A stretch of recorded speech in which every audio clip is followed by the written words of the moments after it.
Subscribe कीजिए सखावत Ali TV YouTube channel को, साथ में बेल के निशान पे क्लिक। अस्सलाम वालेकुम दोस्तों, मेरा नाम मलिक खालिद है और आप देख रहे हैं सखावत अली टीवी यूट्यूब चैनल। प्यारे दोस्तों, आज की वीडियो में हम बात करने वाले हैं सऊदी रियाल रेट के बारे में। जी हाँ, आज मैं आपको बताऊंगा कि आज का जो रेट है क्या चल रहा है।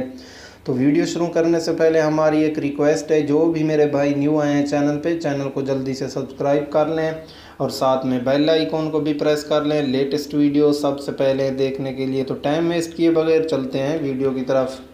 तो यहाँ पर मैं आपको बता देता हूँ, जो सऊदी का एक रियाल है उसके पाकिस्तानी कितने रुपीस बनते हैं, इंडिया के कितने बनते हैं, बांग्लादेश, नेपाल, फ़िलीपीन, श्रीलंका।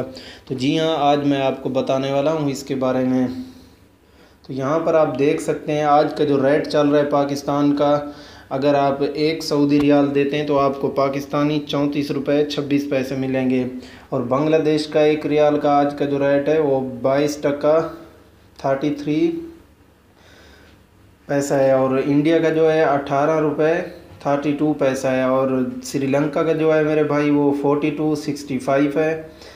और नेपाल का जो चल रहा है आज का रेट 29.45 है। और फ़िलीपीन का जो है 14 रुपये 22 पैसा है। तो जी हाँ मेरे भाई, ये थी हमारी आज की वीडियो। उम्मीद करता हूँ वीडियो आप दोस्तों को बहुत पसंद आई होगी। अगर वीडियो पसंद आई है तो वीडियो को लाइक करें, शेयर करें। तो मिलते हैं नेक्स्ट वीडियो में। अल्लाह हाफिज़।